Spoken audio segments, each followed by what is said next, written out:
Hola.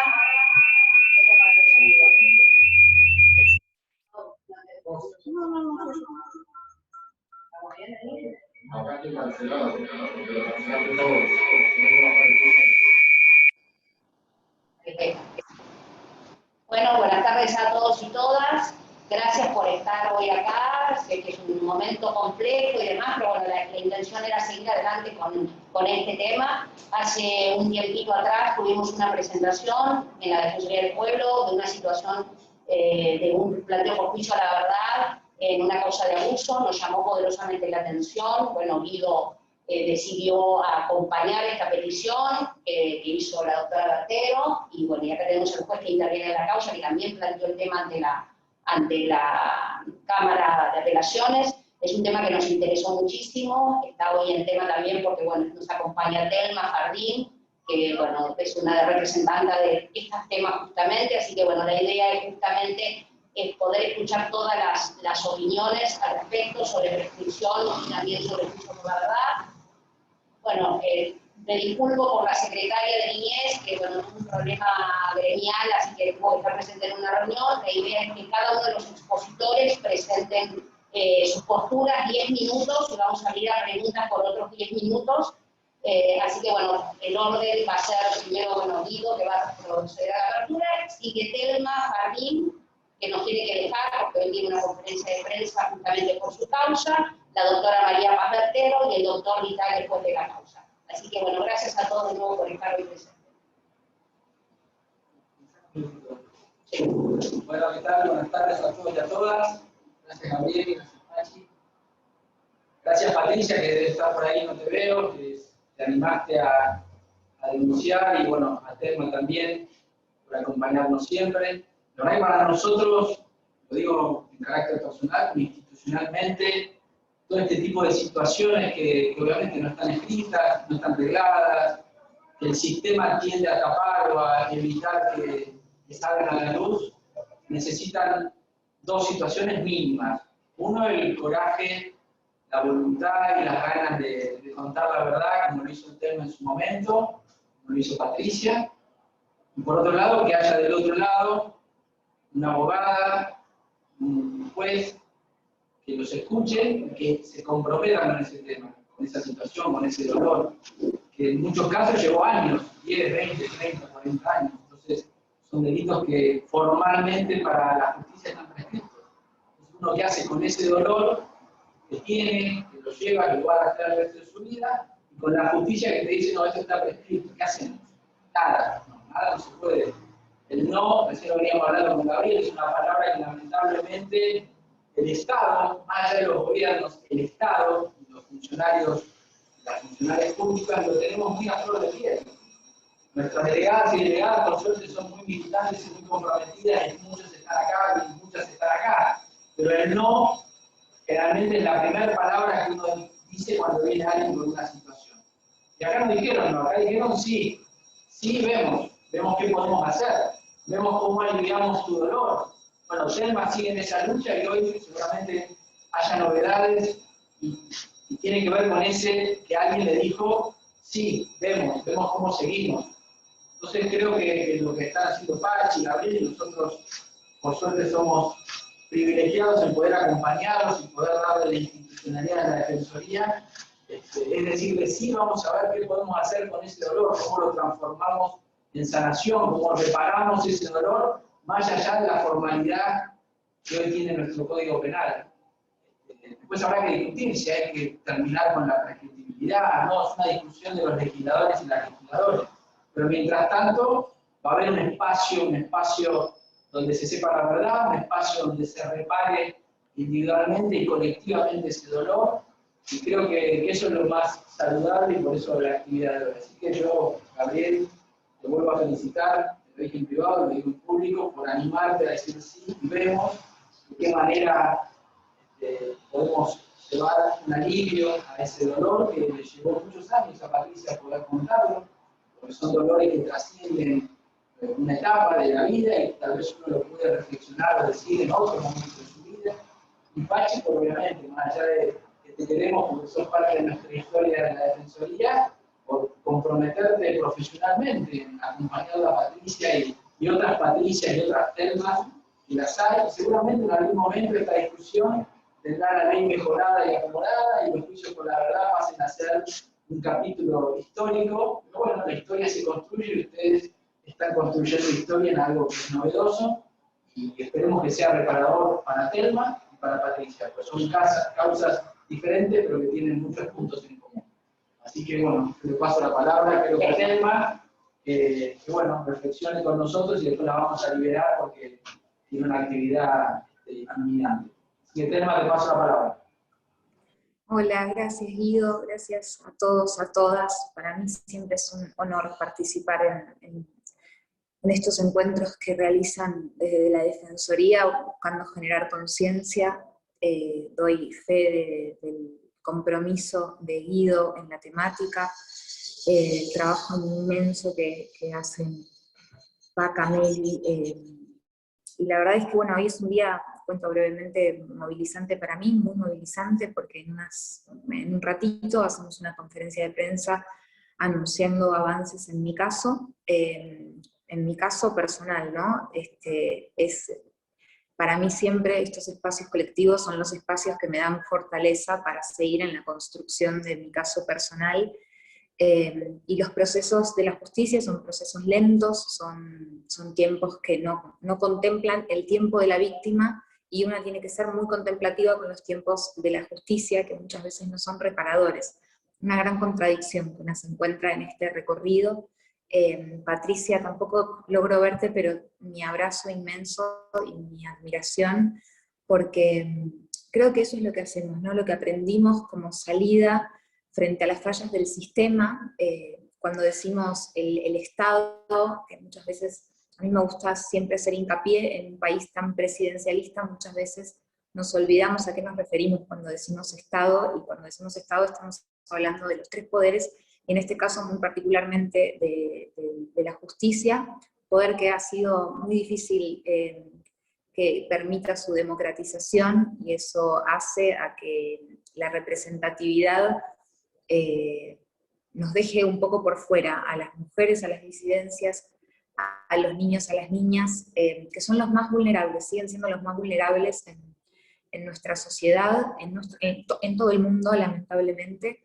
Y acá está la importancia de poner en valor la palabra de la víctima. A mí me parece que es una salida maravillosa la idea del juicio por la verdad, porque de hecho, desde lo personal y también desde la experiencia de escuchar a muchas mujeres, hombres que se acercan con su historia, historias que son de su infancia, porque creo que lo que una hace es, desde la adultez, reconocer esas heridas e ir a rescatar, ¿no? De alguna forma, y subsanar aquello que pasó en la infancia, cuando por ahí otros adultos no solo están los que hicieron daño, sino los que a lo mejor no estuvieron a la altura del momento. Creo que ahora afortunadamente tenemos estos espacios y estamos queriendo estar a la altura del momento histórico para sanar, para generar conciencia en torno a esta temática, y poner en valor la palabra de la víctima, porque volviendo a esto que decía, muchas veces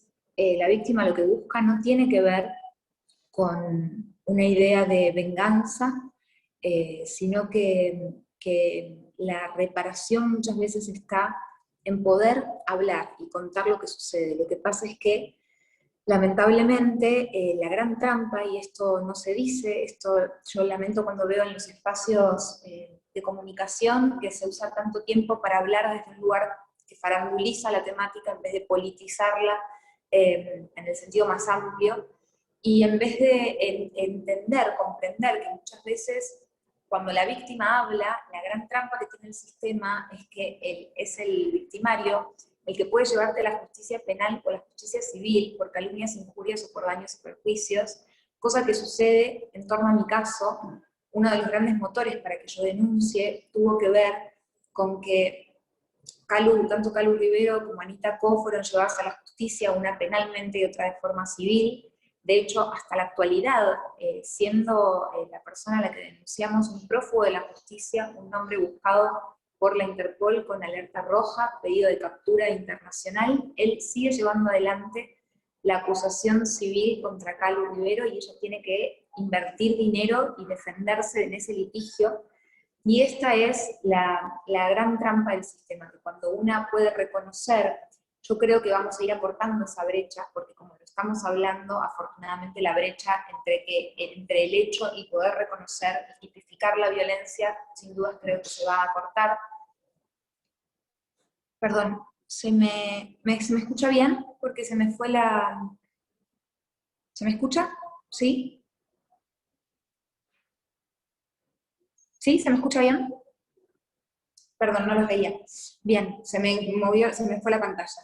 El tiempo entre que una puede procesar lo que sucedió y poder hablar, lamentablemente no está contemplado por la justicia, por nuestro código penal actual.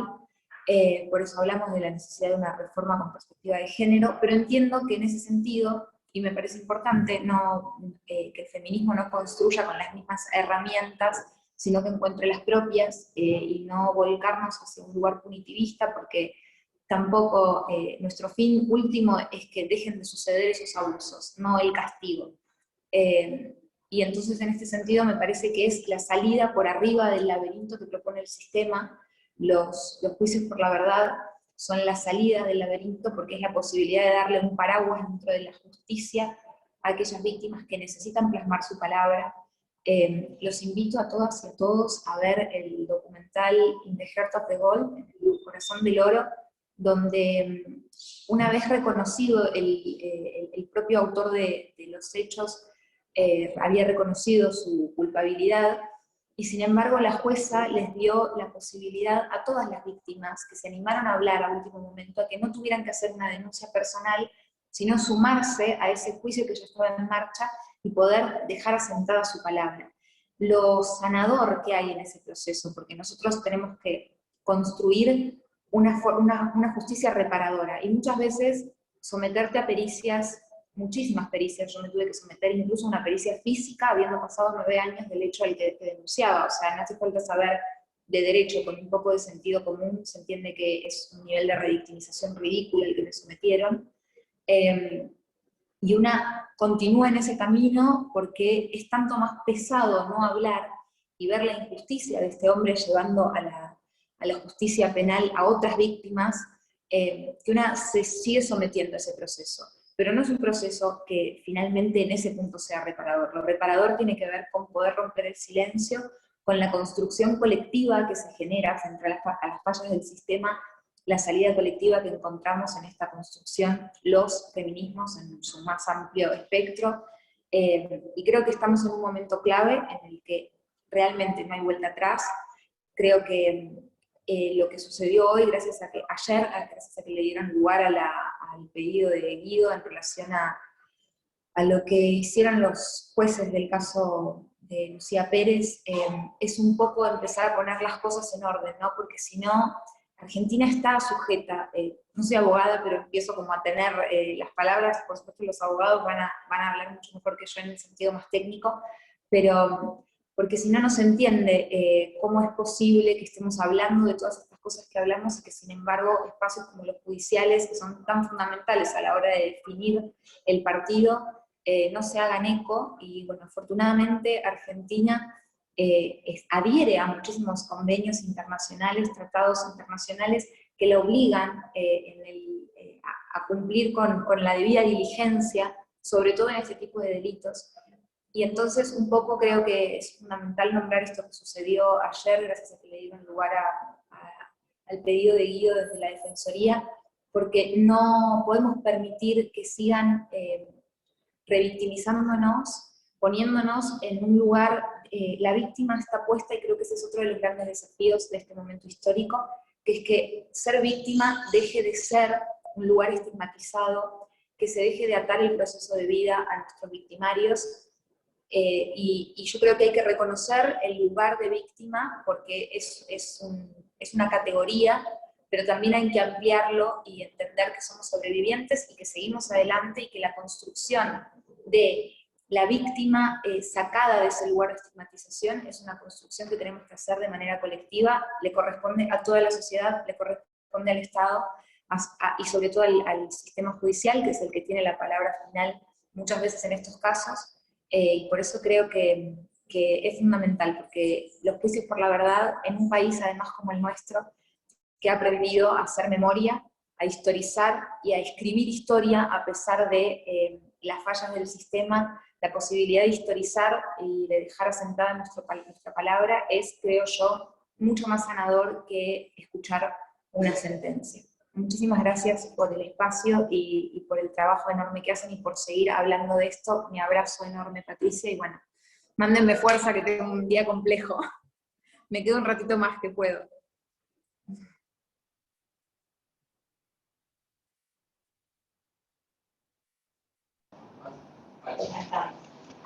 Bueno, muchas gracias, Telma. Desde acá te mandamos toda la fuerza para hoy a la tarde y gracias por habilitarnos la palabra a muchísimas. Sabemos que se disparó la situación a partir de que pudiste hablar, así que desde acá te agradecemos y además por acompañarnos en nuestro trabajo. Así que bueno, ahí vamos a estar mandando toda la energía para hoy en un ratito. Ahora vamos a escuchar a María Paz Bertero. Ella es abogada, es secretaria general de Presidencia de la Honorable Cámara de Diputados de la provincia, es además militante feminista y abogada de Patricia. Bueno, Telma, siempre me emociona escucharte. Gracias Meli, gracias Guido, gracias Paca y Gabriel por la convocatoria y por la invitación. Telma, siempre me emociona escucharte en el llanto. Te deseo toda la fuerza también para hoy y estamos con vos. Bueno, la verdad que sí, no hablamos con Telma antes de esto, pero lo que yo quiero decir es bastante una continuación y va en sintonía con lo que dijo Telma. La verdad que como abogada y feminista me parece que es muy importante acortar esa brecha, como usa la palabra que usó Telma, entre la sociedad, entre las mujeres, entre el pueblo y el derecho. También los abogados y las abogadas somos responsables de que el derecho sea conocido por todos y todas. Esto dice la ley, esto dice la Constitución, y en realidad sabemos que esto no es verdad. Y muchas veces los abogados hablamos, o abogadas, de plazos, de prescripción, de procesos, de jueces, de instancias judiciales, y la mayoría de la gente no sabe a qué nos referimos. Por eso voy a utilizar un ratito de esta charla como para poner un poco en qué es la prescripción y cómo fue el proceso de la prescripción en nuestro Código Penal y cómo está ahora. La prescripción es la extinción de la acción penal, de las fuerzas que tiene el Estado para poder investigar un hecho con el paso del tiempo. Como sabemos, las causas se extinguen, hay un momento en el cual el Estado deja de tener, pues si no sería in eternum, el enjuiciamiento o las investigaciones. Esto lo podemos hablar en los delitos comunes, podemos enunciar muchos delitos que están en el Código Penal, pero la realidad es que el caso específico de los abusos, como bien decía Telma, como bien decía Guido, los tiempos de las víctimas, los tiempos para procesar, sobre todo cuando las víctimas son menores de edad, son chicos o chicas, la realidad es que no son los mismos que para otro delito, como puede ser un robo o cualquier otro delito que está en el Código Penal. Entonces, ese es el sentido de plantear el problema de la prescripción en el caso de los abusos.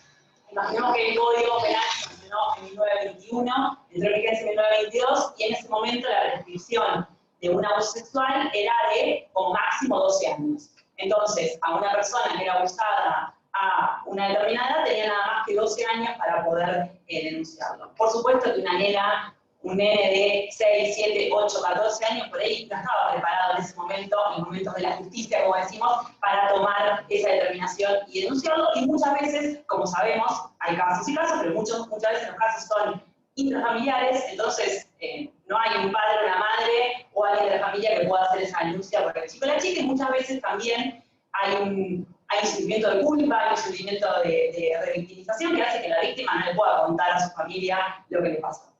Entonces, bueno, eso fue cambiando a lo largo del tiempo y en 2011 sancionó la ley Piazza, conocida como ley Piazza, que dice que los menores de edad pueden denunciar, la prescripción empieza a correr a partir de sus 18 años. Entonces, por esta ley, cuando las víctimas cumplían 18 años, tenían un plazo para poder denunciarlo. Finalmente, hay otra ley que fue sancionada en 2015, que es muy importante, que dice que las víctimas pueden, la prescripción empieza a correr recién cuando la víctima hace la denuncia. Bueno, el problema es que, por eso estamos luchando por este juicio de la verdad, es que los delitos que ocurrieron antes del 2015, que son la mayoría de los delitos que están ahora denunciándose, no les corre esta ley, porque la ley penal corre a partir de la vigencia de la sanción. Entonces, ¿qué hacemos con los delitos que ocurrieron antes del 2015, que son la mayoría de delitos de los que estamos hablando? El de Telma, el de Patricia y de tantas víctimas, como bien dijo Meli, que se animaron a denunciar después de lo que hizo Telma, muy valientemente y muy públicamente, que hizo que tomemos fuerza para poder hacerlo. Bueno, en ese sentido, quiero contar la historia de Patricia. Patricia Aguirre está acá, está escuchándonos. Después me gustaría que pueda saludar y presentarse. Me contactó por redes sociales, sabiendo que yo era abogada y feminista, y me contó de su causa. Ella fue abusada durante los años 1990 y 1995, cuando tenía apenas entre 5 y 10 años, por un tío, con abuso sexual grave y repetido en todos estos años. Y ella, durante toda su infancia y adolescencia y principio de juventud, se lo tuvo que, digamos, se lo reprimió, no lo pudo sacar a la luz. Su tía, la esposa de su tío, que fue quien abusó de ella, vivía. Ella no estaba preparada para hacerlo, y después que pasaron una determinada cantidad de años, a sus 34 años, hace 2 años, cuando fue madre, cuando su tía falleció, cuando tuvo la fuerza, después de lo que pasó con Telma, cuando tuvo la fuerza y sintió ese acompañamiento subjetivo y colectivo de las mujeres para poder hacerlo. Una declaración, obviamente yo cuento esto porque Patricia me lo revisa y me lo pide, y estamos en absoluta confianza para poder hacerlo, porque está bueno visibilizar los hechos en lo concreto para poder ponerle cara y nombre a las cosas.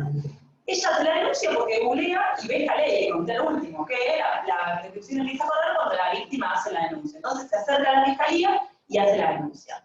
En ese momento le toman la denuncia, le hacen muchas pericias, como contó Telma, le hacen pericias físicas, pericias psicológicas. No alcanzó con la psicológica, le hicieron una pericia psiquiátrica.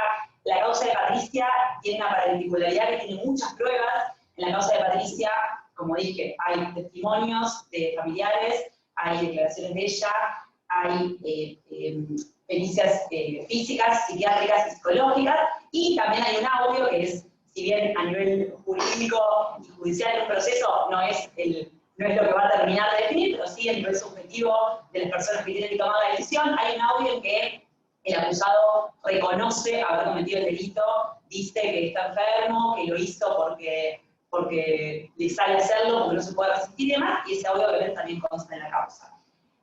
Una cosa muy importante que también hay en la causa de Patricia, que se tomó una declaración indagatoria, que esto es cuando el acusado va a declarar ante el Estado en la cara de la fiscal, en cara de la fiscal, los hechos. Él se negó a declarar, pero lo importante, lo relevante y lo histórico de esta causa es que la fiscal efectivamente llamó a declarar.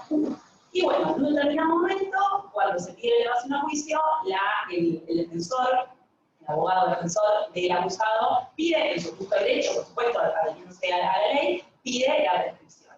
El sentido es que el juez Vitale, que hoy nos acompaña, que es el juez de garantías que tocó la causa, da lugar a esa prescripción, pero también habilita el juicio a la verdad. El juicio a la verdad, bueno, y por ese motivo yo lo conocí mediante su fallo primero al juez Vitale.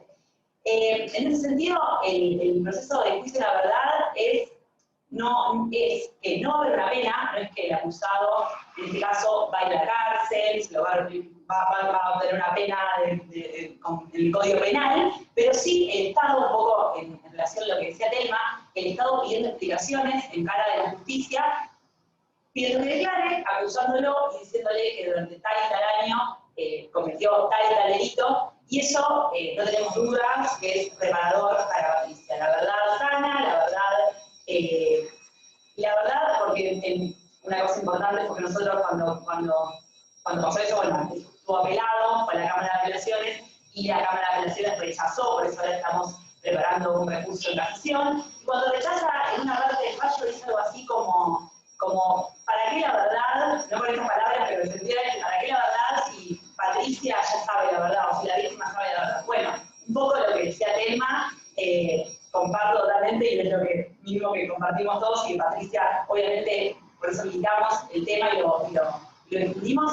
la verdad encara el Estado, ¿no? La verdad habilitada por el Estado y la verdad reconocida. Obviamente es una realidad que Patricia sabe la verdad y que las y los que conocemos a Patricia y su familia y las personas que tenemos el honor de conocerle y vivir con ella sabemos la verdad, pero lo relevante y lo sanador es que el Estado le reconozca esa verdad. No, como decía Telma, no en el sentido univista, de que nosotras no tenemos una intención revanchista de mandar a nadie a ningún lado, sino de realmente que dé la cara, la persona que tiene que dar la cara, y que, como bien dijo Telma aquella vez con esa frase que nos quedó a todos y todas tan impregnados, que el miedo pase del otro lado y no del fregado. Así que ese sería un poco el objetivo de la militancia por el juicio de la verdad, que vamos a seguir hasta las últimas consecuencias, ahora en la asociación, y después, bueno, seguiremos en todas las instancias posibles.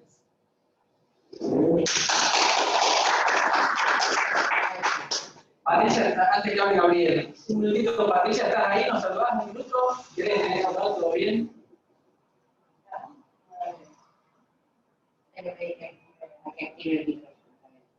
Patricia. Sí, está tratando de activar. Hola. Hola, ¿qué tal? ¿Me escuchan? Sí, ¿cómo va? Bueno, buenas tardes a todas, a todos, a todes.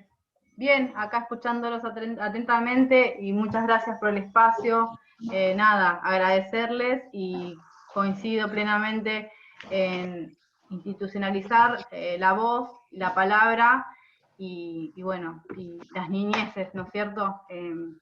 Un poco por ahí va mi búsqueda, la reparación de la que tanto hablamos.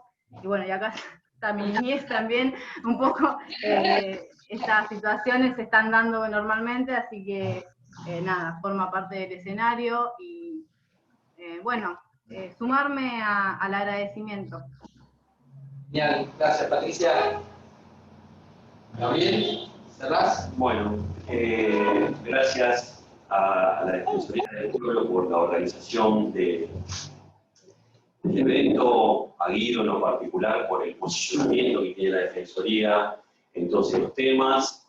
Realmente, procesalmente en el expediente, a diferencia de las otras resoluciones que nosotros habíamos tomado con respecto a situaciones similares como esta, que es abuso sexual de niños y de niñas, y la posibilidad de que se haga un juicio por el compromiso que ha tomado el Estado en relación a la Convención de los Derechos del Niño, con respecto a la Convención, con respecto a toda clase de discriminación o tortura, con respecto a las mujeres, que ha servido para clarificar justamente el rumbo, de alguna manera fortalecer el posicionamiento que ya había sido marcado por la doctora Bertero cuando en ese expediente en particular solicitó que se realice el juicio por la verdad.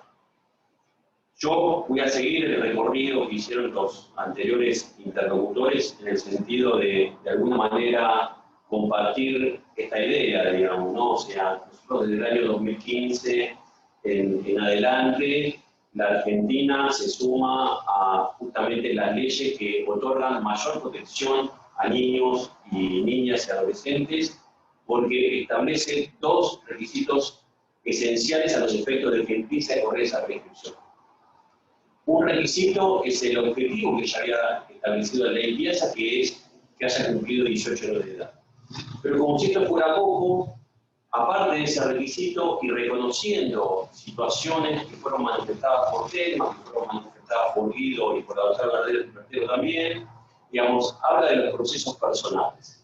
La ley de respeto de la víctima, de los tiempos de la víctima, lo que hace es respetar el tiempo personal de las personas. Nosotros cuando hablamos de abuso sexual de la infancia, no estamos hablando de un robo de un celular, no estamos hablando de unas lesiones leves, ni siquiera estamos hablando de violencia de género, estamos hablando mucho más profundo, porque estamos hablando de violencia en las infancias, estamos hablando de ataques sexuales en la infancia y de la construcción del ser de cada uno de estos niños y niñas. Entonces, ¿cómo podríamos nosotros como Estado exigirle a ese niño o niña que tenga la posibilidad, la habilidad de procesar lo que le estaba pasando y que tenga la posibilidad de alguna manera de plantearlo en la escuela, en la sala o en algún lugar, cuando muchas veces en varias causas nos ha pasado, hay complicidad intrafamiliar que encubre o que son los actores de los hechos? Entonces, tanto la ley Piazza en el 2011 como la ley de respeto en el 2015 lo que hacen es romper la idea de que todos los delitos son iguales, y esa es la gran conquista que tiene que ver justamente con el respeto de los derechos humanos. El respeto en esta clase de delitos, el respeto a cada uno de esos niños y esas niñas con respecto a la posibilidad de que puedan hacer la denuncia, no solo cuando cumplan los 18 años de edad, como les decía, elemento objetivo, sino el proceso subjetivo, que lo puedan hacer cuando ellos o ellas se sientan con la capacidad suficiente para poder hacerlo. Ahora, el gran conflicto que tenemos es que esta ley se aplica de 2015 hasta hoy, ¿no? 2021. Del 2015 en adelante, o sea, los, de alguna manera, que van a recibir los beneficios de esta ley que comprende la problemática, tienen hoy menos de 6 años de edad. ¿Qué pasa con los anteriores? Bueno, el segmento que llega hasta el 2011, o sea, 10 años, se le va a aplicar desde el 2011 al 2015 la ley Piazza, que había hecho esa ruptura con respecto a los 18 años de edad. Pero ¿qué pasa con los hechos cometidos anteriores al 2011? Bueno, ese es el gran segmento de transición, de alguna manera, que estamos pensando y estamos discutiendo, porque realmente hemos vivido, para los que somos operadores del Poder Judicial y aparte somos militantes de derechos humanos, realmente sentimos el sinsabor de cuando archivan una causa por el transcurso del tiempo, porque no se le otorga a la víctima la posibilidad cierta de poder resarcir su dolor, aunque sea en términos jurisdiccionales, y que no tenga, como dijeron también los opositores, que esté extremadamente relacionado con la privación de la libertad o hasta con la propia pena del culpable, en el caso de que sea un mayor culpable. Para esas personas que hayan vivido los hechos anteriores al 2011, yo creo que el archivo de las actuaciones, el sobreseimiento del imputado, tiene un sabor más que amargo, y esos fueron los planteos que hizo el defensor en su momento, el defensor del pueblo y la doctora Bertero en sus presentaciones, que nos obligaron a pensar de alguna manera alternativas en este tipo de situaciones. Existe un paralelismo. Hemos vivido lo que fue el proceso de democratización, aprender a vivir en democracia del 83 en adelante, que no fue de un momento para otro. Cuando leíamos Vidal Campos, que justo lo estábamos conversando con anterioridad, justamente en uno de sus artículos él decía la operatividad de los tratados de derechos humanos, la Convención de los Derechos del Niño. ¿Cómo hacemos? Y a mí me lo plantean muchas veces en la facultad, cuando nosotros hablamos del respeto de los derechos, y cualquier alumno o alumna nos plantea, bueno, vos me hablás de estos derechos, pero yo veo un chico que me tira naranjas en la esquina y veo que sus derechos están vulnerados y la convención no llega a ese espacio. Bueno, justamente lo que hacen los tratados, las declaraciones, las convenciones de derechos humanos, donde la Argentina sí es pionera y las ha incorporado a la Constitución Nacional, lo que hace es intentar de operativizar, de acercarnos un poco más. Y lo acercamos un poco más como cuando ocurren esta clase de hechos. Cuando podemos llevar un hecho a que de alguna manera nos clarifique, que nos establezca una injusticia, que sentamos esa injusticia y que a través de los planteos que hacen organismos públicos y instituciones privadas o particulares con sus víctimas, tengan la posibilidad de cuestionarnos a nosotros, núcleo duro del Estado, del Poder Judicial, y poder repensar nuestras prácticas para poder avanzar hacia adelante. Ese es el cuestionamiento que nosotros nos ha llevado a decir que nosotros garantizamos la situación del imputado, nosotros garantizamos la situación de la víctima, pero no nos conformamos con ese sabor amargo del archivo de las actuaciones, porque nos hace saber a impunidad. Si hay prueba suficiente, en el caso de que haya prueba suficiente, entendemos que puede haber un juicio en donde tenga los mismos parámetros que un juicio común y corriente, con la única particularidad que no se puede aplicar una pena privativa de la libertad porque el hecho está prescrito. Pero ese juicio, con la prueba suficiente, en el caso de que haya prueba suficiente para poder llevarlo a juicio, en el caso de que puedan llegar al juicio oral y público, tenga la posibilidad cierta de que esa víctima y el Estado reconozca que existió un delito, que ese delito tiene tal determinación en el Código Penal, que aparte de esa determinación en el Código Penal fue cometido durante tanto tiempo a esa persona. Y en el caso de que no existan pruebas suficientes, se lo sobresea totalmente a la persona y terminemos con esta historia. Porque nosotros no podemos seguir escondiendo detrás de la alfombra, debajo de la alfombra, estos hechos, haciendo como que hacemos justicia.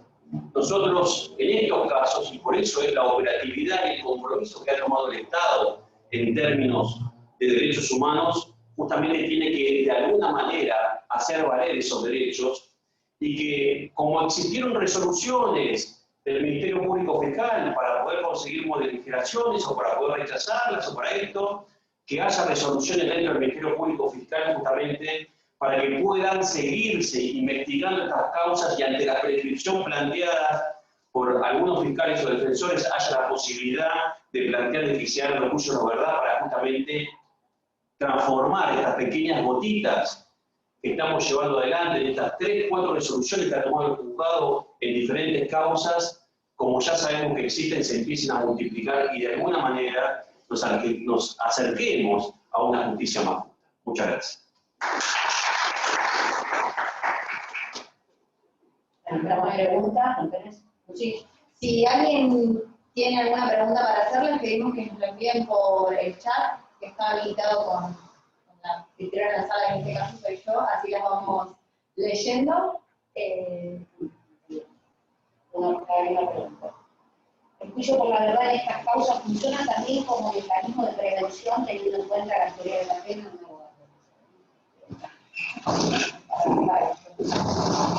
Bueno, yo no sé.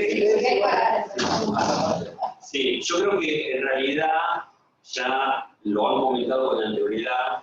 Luego del caso de Telma ha habido un empoderamiento con mayor nitidez de esta clase de problemática y luego de estos planteos de juicios por la verdad lo que ha existido también es más casos que están llevándose, que por más que estén prescritos, se están planteando en diferentes organismos de Lomas de Zamora. Hoy nosotros tenemos un caso en Rosario, un caso en Capital Federal y 2 casos, que son los que tuvimos nosotros, 2 casos con 4 resoluciones, pero 2 casos en Lomas de Zamora. Pero ya están consultando la Cámara de Apelaciones donde se han planteado nuevos casos justamente que por más que estén prescritos quieren llegar a esta instancia de juicio por la verdad. Yo creo que todo suma justamente para que exista mayor publicidad, mayor respeto y obviamente con esto respondo, mayor prevención de esta clase de delitos. Bien.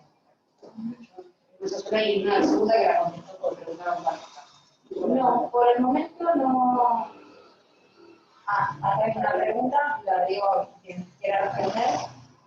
Una persona de la sala consulta si queda como antecedente el juicio por la verdad y qué implicancias tiene si bien no hay una sanción concreta.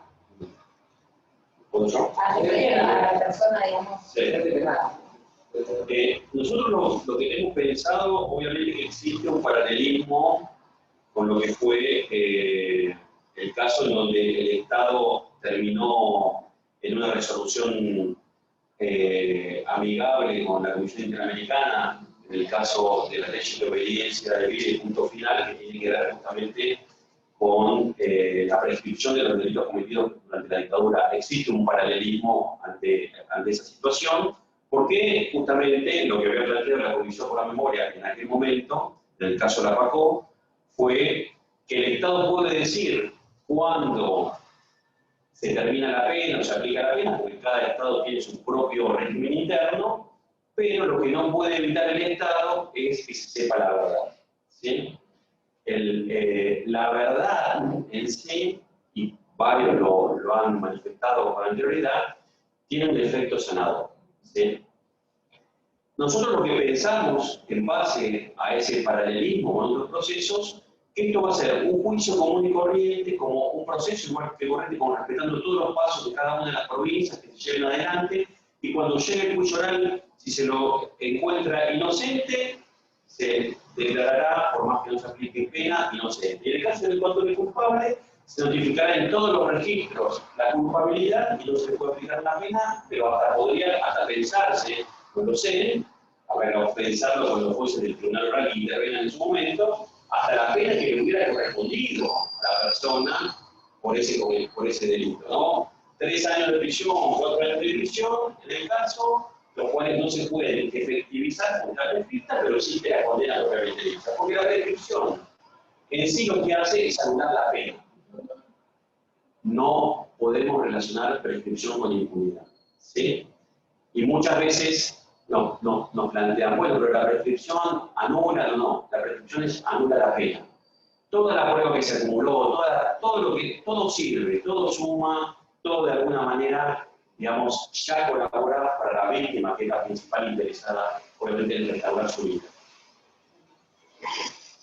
No, y una cosa sumando a lo que decía el doctor Vitale, hay una realidad, un poco también retomando esto que decía, el tema de descontar bajo la alfombra. En lo particular, cuando pasó lo de que el tema de Patricia salió en algunos medios de comunicación y demás, la verdad que tanto ella como yo tuvimos lluvia de mensajes con mujeres, sobre todo, contando situaciones que le habían pasado muy similar y también preocupada porque esa persona seguía en contacto con otras niñas y otras niñas. Entonces, en ese sentido, digo, un poco también retomando lo que decía Guido de el Estado diciendo que sí, bueno, es una realidad efectiva en nuestro país en este momento y seguramente en el mundo, pero en nuestro país, que hay muchas mujeres, y valores también, que sus abusos ocurrieron anteriormente a estas leyes y que estarían prescritos. Bueno, la realidad es que el Estado, en este caso el Tribunal de Justicia, nosotros entendemos que tiene que tomar esa demanda y no esconderlo detrás de los hombres, sabiendo que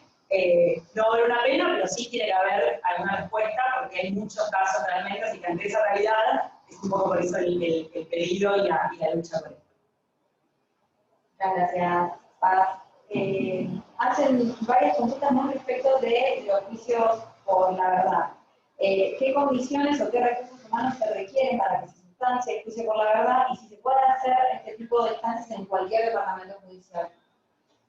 Sí, en realidad, digamos, nosotros lo que tenemos conocimiento por este recorrido son los casos que tuve recién, Capital Federal, con las hermanas, en Rosario, hemos compartido en su momento el panel en un Congreso Internacional de Abuso Sexual Infantil, con la fiscal de Rosario, y Loma Zamora. Los planteos se pueden realizar en cualquier departamento judicial y los planteos se pueden realizar en cualquier provincia de la República Argentina. Es más, en realidad, justamente el efecto multiplicador que tiene la situación es intentar de pensar de alguna manera esta nueva clase de justicia respetando los parámetros de víctimas y de victimarios en ese recorrido, pero que se reproduzca en cada espacio. Obviamente que hay que hacerlo, seguramente encontrarán muchos no en el camino, pero también encontrarán, digamos, muchos aportes, como hizo la doctora Bertero, como hizo el amigo de la Defensoría del Pueblo, justamente que de alguna manera avalan o llevan adelante este tipo de posturas para poder proseguir. Un poco también en relación sumando a lo que dice el doctor, cuando nos inscribieron por estas cosas, decía, bueno, pero y un poco también por esto, por ahí, del desconocimiento de la gente en general en relación a las instancias judiciales, no estamos diciendo, o por una situación personal, no estoy diciendo que si hacen un reclamo de este tipo va a salir, porque la verdad que jueces como el doctor Vitale o nosotros jueces contados que dieron lugar a esto, la verdad que no abundan, lo digo como opinión personal, en el Poder Judicial, pero la realidad es que conocer los derechos y saber que se puede, es un planteo que es posible de hacer, sin por ahí, nosotros cuando en las mil charlas que he tenido con Patricia, hablamos de que cada instancia es una victoria, digamos. Hacer la denuncia ya es una victoria, que vaya a declarar es una victoria, el declaratorio es una recontra victoria, y así, instancia no es que está garantizado que uno va o una va a hacer una denuncia y va a salir de su verdad, sí es una lucha como cualquier proceso histórico o cultural, es una lucha de paso a paso y de caso a caso también. Bien. Nos mandan saludos desde Mar del Plata y preguntan cómo se puede acompañar o qué se puede hacer en la situación de una persona, de una mujer, que tanto la Fiscalía como la Fiscalía General ni siquiera quieren iniciar las actuaciones diciéndole que el delito está prescrito porque pasaron 20 años. ¿Tiene alguna instancia de acción o a dónde puede acudir? En realidad, cualquier denuncia que la persona vaya a hacer deberían tomársela. Si quieren después le pasan el contacto y lo hablamos en lo particular, pero en realidad uno es una instancia posterior que se tiene que no tomar la denuncia. Cualquier denuncia debería ser tomada. Si querés igual, ven y pasar el contacto y vemos el caso particular para poder dar una mano. Perfecto. Sí, lo mismo de la Defensoría, también, ¿no? Lo mismo. Consultan, retomando un poco lo que ya fue planteado durante la actividad, ¿cuáles serían como los puntos fundamentales de la ley del 2015? O sea, ¿cuáles son las modificaciones que favorece a la denuncia de la persona o al acceso a justicia de quienes han vivido estos hechos? Yo, No, como quieras. somos muy respetuosos. No, yo creo que el gran avance que tiene, digamos, hay una idea o una discusión que está muy en boga en esta clase de delitos, que es discutamos sobre la imprescriptibilidad de los delitos de abuso sexual contra niños y niñas. Es una discusión, es válida, la sostienen referentes importantes del campo de derechos humanos, perfecto. Yo me vengo un poquito más para acá y digo que hoy por hoy, con la ley que tenemos, desde el año 2015 en adelante, se encuentran garantizados esos mismos derechos. ¿Por qué? Porque cualquier delito que se cometa contra esos niños o niñas o adolescentes, no solo no tenemos como límite los 18 años de edad, sino que el tiempo va a empezar a correr cuando se haga la denuncia. O sea, si uno en el proceso interno realiza la denuncia cuando tiene 55 años, ¿sí? Significa que el plazo de prescripción va a empezar a correr desde el momento que hace esa denuncia o desde el momento que ratifica esa denuncia, sea por lo que fuere. Entonces, hoy en día, hablar de esa prescripción, me parece que con esta ley, para esta gente, digamos, para los hechos cometidos hoy en día, me parece que nos alcanza para respetar esa clase de derechos. El gran conflicto lo tenemos del 2015 para atrás o del 2011 para atrás. Pero si nosotros hablamos de imprescriptibilidad de delitos, de esta clase de delitos, también sería muy difícil poder aplicarlo para la retroactividad. Entonces, yo creo que nosotros tenemos que seguir como cláusula de transición, de alguna manera pensando, que todos los delitos anteriores al 2015 o al 2011 puedan, de alguna manera, con pruebas suficientes y de acuerdo a los procesos de cada una de las provincias, y si existen elementos de convicción suficientes, llegar a un juicio y que en todo caso se discuta esa verdad en ese juicio sin necesidad de tensionar o de generar luchas más importantes que pueden generar otro tipo de vehículos legales.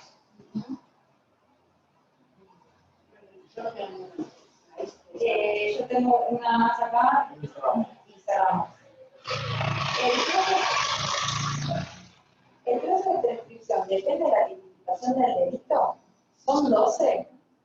Claro, sí. Exactamente.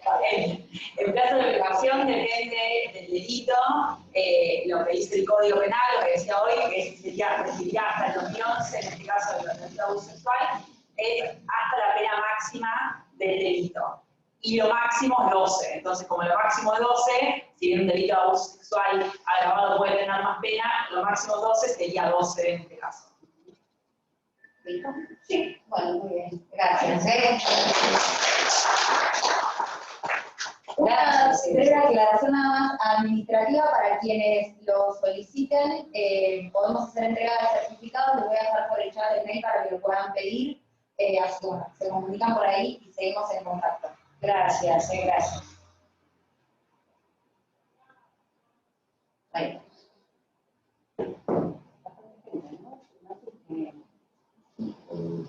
Estamos bloqueados ya. Entonces, más